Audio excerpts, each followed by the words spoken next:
Queria passar imediatamente a palavra ao Jean, querido, que veio direto de Brasília para cá. Eu quero aqui reconhecer o seu esforço enorme, mas é uma figura determinante nesse tema, assim como em vários outros, mas nesse tema é decisivo e essa, sem dúvida alguma, a gente não queria que fosse a única, né? Mas a principal porta que a gente tem no Congresso para fazer com que isso se transforme também no debate nacional, porque, lamentavelmente, esse não é um problema só.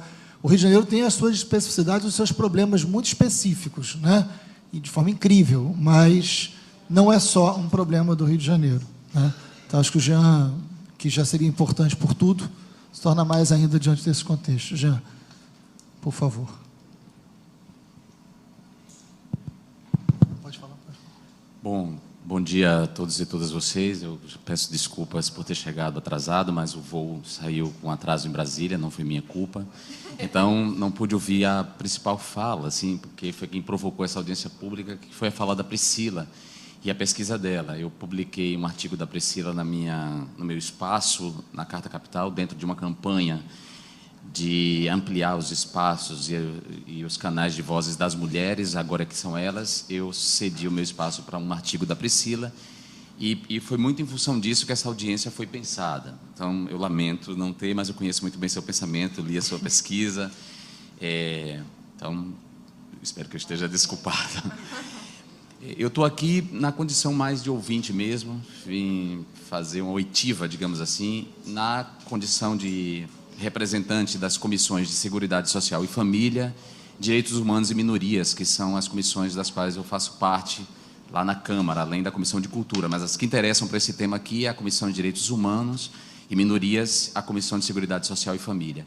E também um dos coordenadores da Frente Parlamentar de Enfrentamento às DSTs, AIDS e Hepatites Virais. Eu coordeno junto com Érica Cocai e Paulo Teixeira. E o papel da Frente Parlamentar é não só articular as respostas legislativas à problemática da AIDS, hepatites virais, DSTs, mas também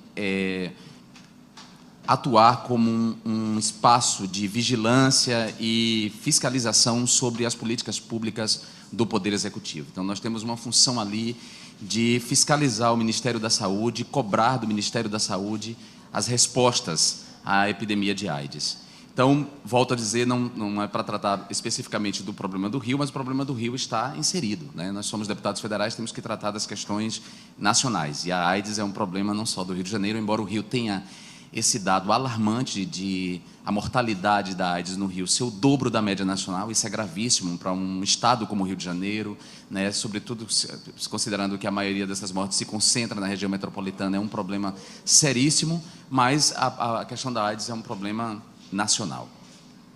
O Fernando Ferri se referiu às emendas parlamentares. Talvez muita gente não compreenda como é o sistema das emendas, mas lá no Congresso Nacional, quando vamos discutir as leis orçamentárias, ou seja, as leis que disciplinam a aplicação dos recursos públicos, os recursos dos nossos impostos, quando a gente vai discutir essas leis, a LDO, Lei de Diretrizes Orçamentárias, a LOA, que é a Lei Orçamentária Anual, e o PPA, que é o Plano Plurianual, nós nos engajamos nesse debate e cada deputado tem o direito de destinar parte desses recursos para determinados programas, instituições governamentais ou não governamentais. E aí, dentro dessa prerrogativa que me cabe como deputado, das minhas emendas individuais, não são as emendas de bancada, porque nós temos as emendas de bancada do Rio e as emendas de comissões. Estou falando aqui das emendas individuais.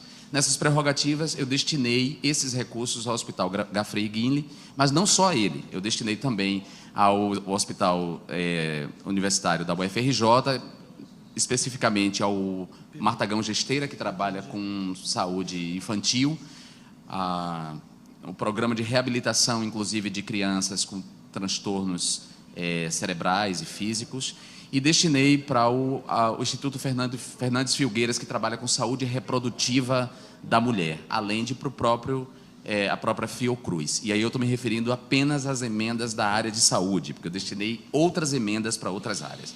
Isso é importante para saber que o trabalho de um parlamentar não é só um trabalho legislativo e político, mas a gente materializa muitos dos nossos discursos e propostas legislativas em aplicações diretas desses recursos. Esse tipo de notícia não circula nem na grande imprensa, tampouco na internet, as pessoas preferem compartilhar mentiras e calúnias do que ir em busca das verdades sobre os mandatos das pessoas. A AIDS me interessa como um tema não só pelo fato histórico de que aqui no Ocidente ela esteve durante muito tempo associada ao grupo, ao coletivo do qual eu faço parte, que são os homossexuais masculinos. E eu falo daqui do Ocidente porque a história da AIDS na África é uma outra história, né? Aqui a AIDS foi associada aos homossexuais masculinos, depois às pessoas usuárias que faziam uso abusivo de droga injetável e profissionais do sexo, mas na África a história é outra, e na África a AIDS está ligada basicamente à heterossexualidade, à prática da heterossexualidade, e as vítimas preferenciais são mulheres na África. A história aqui é outra. Então, por essa razão, por ter 40 anos e ter vivido minhas primeiras práticas sexuais na curva ascendente da AIDS nos anos 90, é óbvio que esse tema me interessou, ainda que hoje a gente saiba que ela não está mais restrita a esse coletivo, a essa comunidade, ela não está mais restrita, mas ainda assim, ainda hoje, ela continua abatendo principalmente esse grupo, segundo os boletins epidemiológicos. Mas também me interessei pela AIDS como um tema a ser discutido, porque a AIDS é hoje uma chave para a gente entender como funciona o sistema, como funciona a desigualdade no nosso país. É fundamental. Nós temos duas realidades da AIDS paralelas em curso hoje no Brasil. Nós temos uma realidade da AIDS que tem a ver... Uma realidade da AIDS que corresponde a pessoas bem informadas, com formação, com acesso a conhecimento, com acesso a serviços de saúde, com acesso a outros direitos, uma realidade que tem a ver com pessoas que têm direitos outros garantidos, direitos sociais, direitos econômicos, direitos políticos, para as quais a AIDS deixou de ser um problema de fato.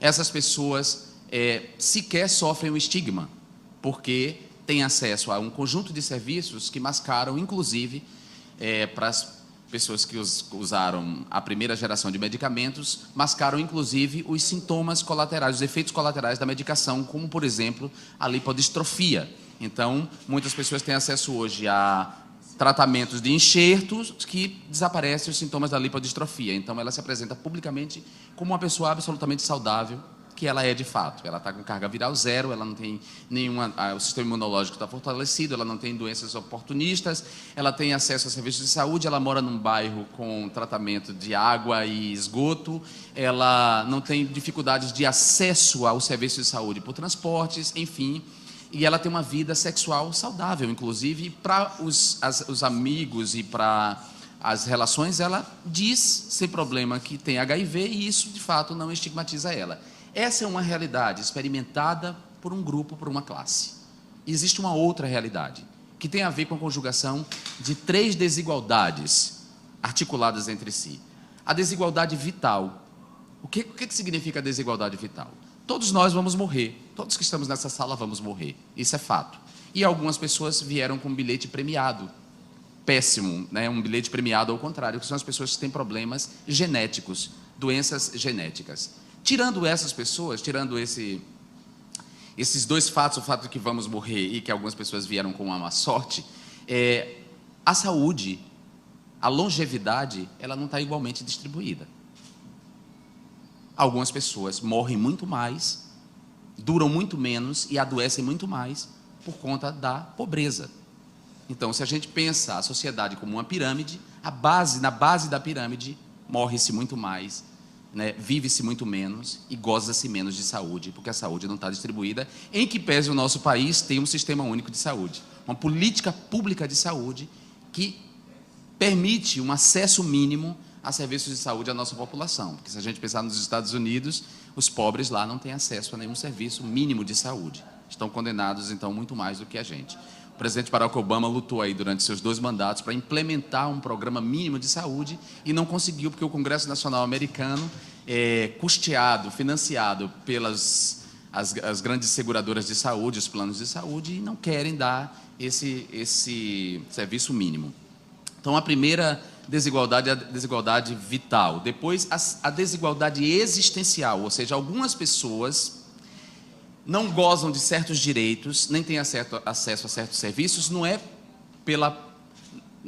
só pela pobreza material, é pelo que elas são.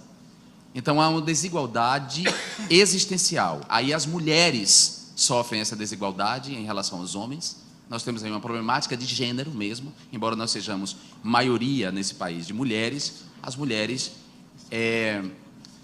gozam de menos direitos do que os homens, e se essas mulheres forem pobres, e se essas mulheres forem negras, e se essas mulheres forem transexuais, a sua miséria só se amplia. Então é o que a gente chama de desigualdade existencial. E por fim, nós temos a desigualdade material dos recursos que não são distribuídos, a distribuição de renda. Essas três desigualdades articuladas, elas deixam claro por que hoje a AIDS, se a gente pegar o mapa da epidemia, mostra que ela está matando pessoas pobres, pessoas negras, se a gente considerar os pardos e os pretos, as mulheres e as mulheres trans, sobretudo, e os homossexuais masculinos. E essas pessoas, elas chegam, vários disseram aqui, eu não estou dizendo, não estou inventando, isso é fato, está nos boletins epidemiológicos, nos estudos, está na ponta. As pessoas chegam doentes no hospital, com sífilis, toxoplasmose, tuberculose, e ali, já naquele estágio, é que elas descobrem que são HIV positivas. E muitas delas, sobretudo os mais jovens, nunca ouviram falar em HIV. E se ouviram falar, sempre trataram HIV como uma doença que jamais poderia, ou um vírus que jamais poderia infectá-lo. Era um vírus de viado. Então nós temos duas realidades convivendo nesse país, e ela tem a ver com a desigualdade. Ela tem a ver com a má distribuição de renda, ela tem a ver com a falta de políticas públicas que ampliam o acesso da maioria das pessoas aos seus direitos. A Denise, comentando a entrevista... Como é o nome dele? Luiz Nunes. Luiz. Ela falou, repetiu uma frase dele dizendo que o preconceito, a permanência dos preconceitos, era também uma chave para entender a epidemia. Muitas pessoas trouxeram aqui o comportamento dos agentes de saúde, dos enfermeiros, mas também não é só agente de saúde e enfermeiro, não. Muitos médicos também se comportam dessa maneira. Bom, gente, isso é fundamental, porque eu sou muito difamado, muito atacado, muito insultado por tocar uma agenda legislativa de enfrentamento de preconceitos e de proteção e promoção da dignidade de minorias. Muita gente, inclusive, me acusa de não lutar pelo povo. O que é que ele está fazendo lá no Congresso Nacional? Em vez de lutar pelo povo, ele está lutando, ele está defendendo viado, puta, mulher, preto. As pessoas não compreendem que essa agenda legislativa e política, ela é fundamental para algo básico, que é a saúde. Porque se um agente de saúde destrata uma mulher negra, pobre, grávida, e que se mete nas suas práticas sexuais, tenta controlar as suas práticas e faz julgamento ali na hora em que ela está vulnerável, que ela vai em busca do atendimento, ele o faz por causa de preconceitos que estão nele e que nenhum programa de formação continuada, porque não existe esse programa, nenhum programa desconstruiu esse preconceito, mas esse preconceito está ali operando. E esse preconceito tem a ver com formação religiosa. E é por isso que também faz parte da minha agenda a defesa da laicidade do Estado. E por isso foi tão grave essa casa e a Câmara de Vereadores do Rio de Janeiro ter retirado do plano nacional, do plano estadual e do plano municipal de saúde, ou de educação, as referências à equidade de gênero. E de cultura. Falando de cultura. Não, primeiro de educação. Não, e de cultura. Então, percebam, quando vocês se engajam num discurso público, quando vocês começam a aderir a bobagens, a tagarelices do tipo: não quero que meu filho seja ensinado a ser homossexual na escola, não quero que a minha filha tenha contato com conteúdo sobre saúde reprodutiva e saúde sexual na escola, você está colaborando para esse quadro de coisas, para esse nível de mortalidade nesse estado. Vocês estão metendo as mãos nessa situação, porque só uma educação de qualidade, um plano de educação estadual, municipal e federal, que forme profissionais, que permita que as pessoas percam os seus preconceitos, só esse plano de educação pode depois produzir um efeito lá na ponta, no atendimento. Por isso essa agenda não é uma agenda menor. Por isso que esses assuntos têm que ser tratados, porque a gente está falando de vidas humanas. Lá no Hospital Gefrey Guilherme, eu faço parte do mestrado como professor convidado. Eu vi um garoto chegar com 19 anos cego. Cego por causa da toxoplasmose. Sabe com que idade ele se infectou por HIV? Aos 13. Aos 13 anos. Ele nunca tinha ouvido falar de HIV. E sabe por que ele se infectou por HIV? Porque aos 12 anos ele foi expulso de casa pelos pais. Porque começou a expressar a sua identidade de gênero, que não era aquela que a sociedade fazia corresponder. O pai bateu, expulsou de casa, evangélico, a mãe também. A mãe não fez nada, teve que aceitar. E ele foi para as ruas. E aos 12 anos de idade, essa pessoa teve que se prostituir, porque não tinha como se colocar no mercado de trabalho.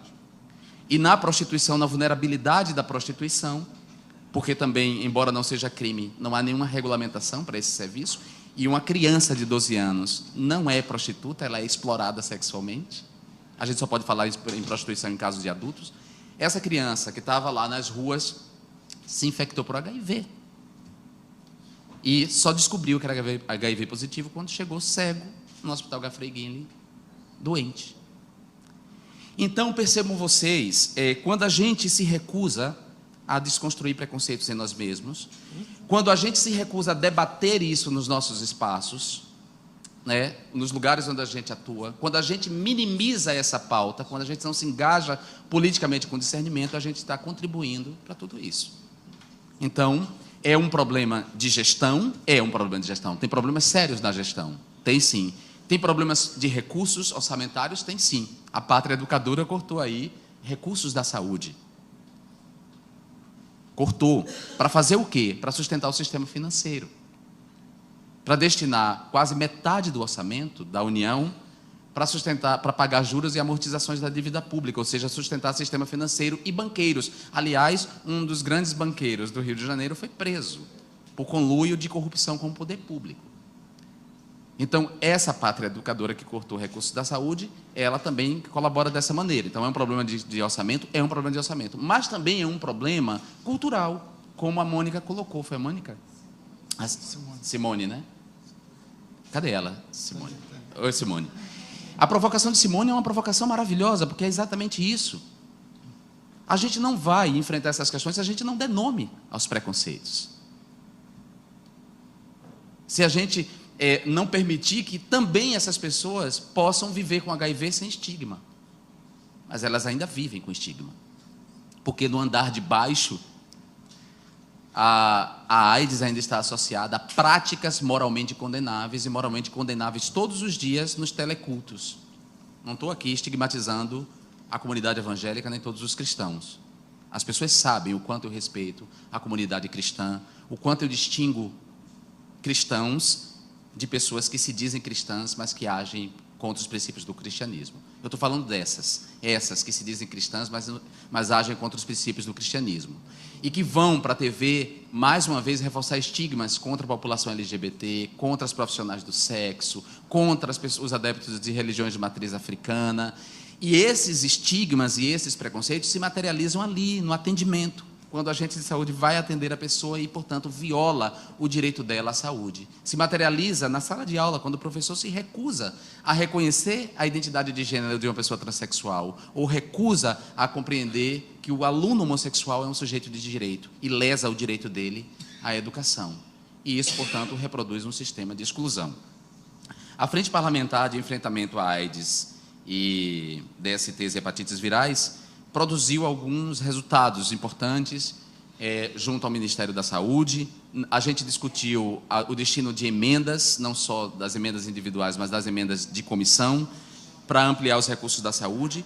E nós aprovamos uma lei que é a Lei 12.984, que é a Lei Antidiscriminação de HIV. Então, existe uma lei em vigor que criminaliza a discriminação à pessoa com HIV no mercado de trabalho, em qualquer outro espaço. Então, qualquer pessoa portadora de HIV que se sentir discriminada, ela pode recorrer a essa lei e ela pode judicializar a questão.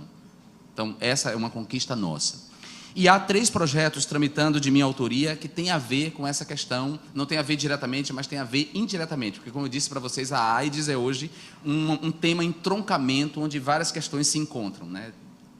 Então, nós temos o PL Gabriela Leite, que é uma homenagem a Gabriela Leite, um PL que regulamenta a profissão do sexo no Brasil. A prostituição, ela não é crime no Brasil, mas a casa de prostituição é.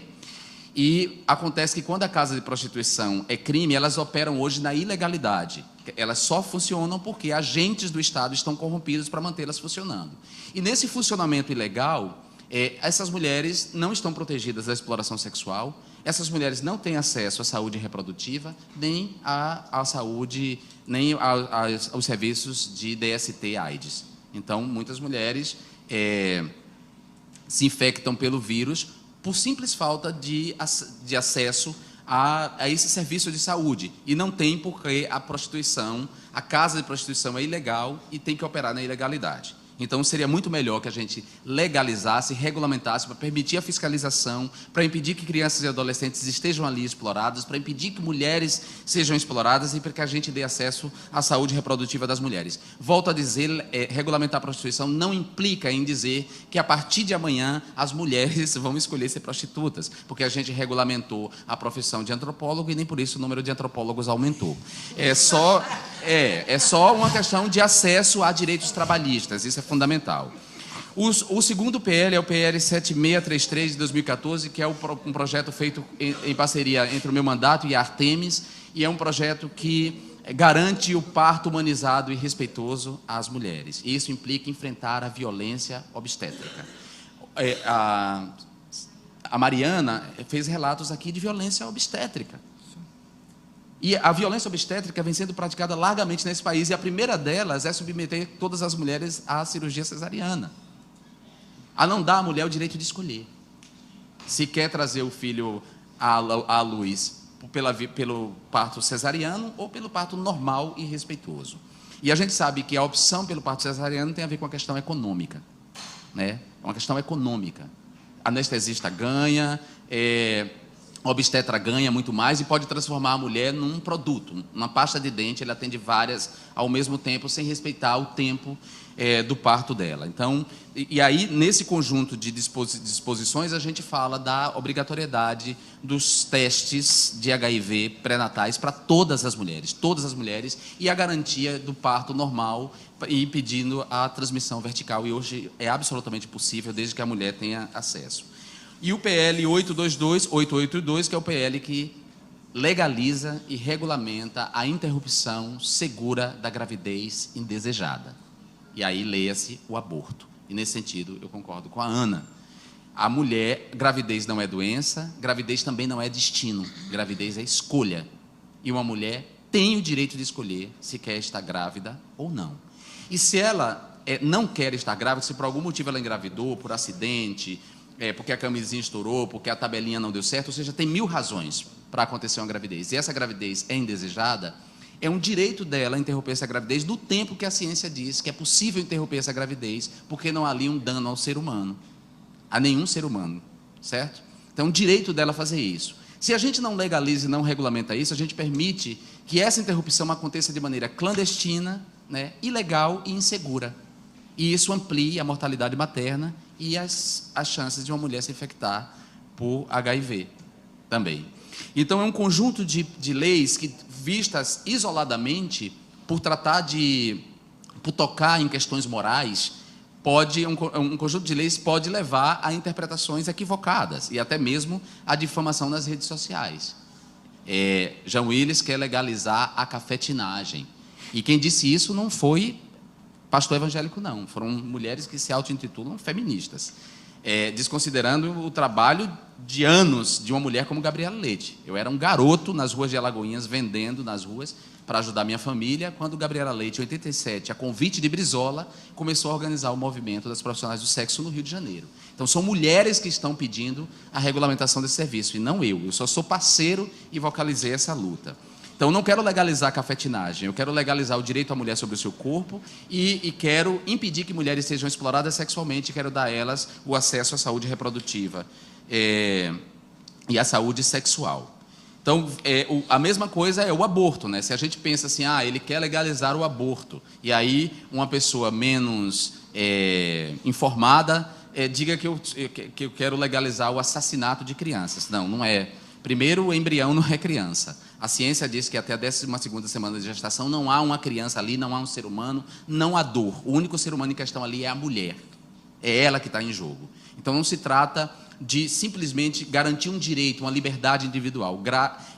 Trata-se de garantir direito à saúde, porque aborto clandestino é a 4ª causa de mortalidade entre mulheres em geral e a primeira causa entre mulheres negras e pobres. Então, trata-se de garantir o direito à vida. Não é uma questão meramente moral, né? E, por fim, o parto humanizado das mulheres que querem ser mãe e têm o direito e desejam ser mães, acesso a um serviço de saúde que lhe respeite como mulher. Lhe respeite como mulher. Então, percebam que a questão não é tão simples. A AIDS não é um tema que deve ser tratado à parte, ele tem que ser tratado nessa perspectiva multidisciplinar. Nós temos que ver as questões econômicas, orçamentárias, dos direitos sociais, dos direitos políticos, dos direitos sexuais, dos direitos reprodutivos. É um tema-chave e, por isso, eu me dedico a ele como um eixo para combater desigualdades, iniquidades e garantir liberdades individuais. Agradeço ao Marcelo Freixo por essa chance de falar isso. Não é a primeira vez que nós realizamos uma atividade aqui em relação à AIDS, nós fizemos isso com a Márcia Rachid e com o Pela Vida. Não vai ser a última das audiências. As audiências públicas são necessárias para que vocês dialoguem com o poder público, para que os mandatos se coloquem a serviço da sociedade civil, para que a gente tenha acesso a informações que nos gabinetes a gente pode não ter, né? Talvez eu e Marcelo tenhamos mais, porque a gente está engajado e em contato com diferentes coletivos, mas tem deputado que está absolutamente isolado nos seus gabinetes e não tem contato com esse conhecimento. Então, é fundamental a audiência pública. Quero agradecer, então, a Marcelo e a Priscila por essa iniciativa e me colocar à disposição, colocar o mandato à disposição de todas e todos vocês, inclusive dos gestores públicos também, no que diz respeito às emendas, no que diz respeito à relação com o Hospital Gafrey Guinle. Eu volto a dizer, alguém me acusou de ser a favor da EBSER. Eu não sou a favor da EBSER. Eu defendo a educação pública de qualidade gratuita, assim como a saúde pública de qualidade gratuita. Eu sou a favor dos pacientes. E sou a favor de que o hospital permaneça aberto e funcionando. E se na situação limite, se não houver jeito, o jeito for aderir à EBSER como forma de manter o hospital aberto, eu prefiro isso do que ver paciente morrendo nos leitos. Então, não se trata de ser a favor da EBSER. No mérito, eu sou contra. Eu sou a favor, volto a dizer, de saúde e educação pública de qualidade. Agora, no limite, se for essa a única maneira de manter um hospital de referência aberto, eu vou estar do lado dos pacientes e dos funcionários do hospital. É isso, muito obrigado. Obrigado, Jean.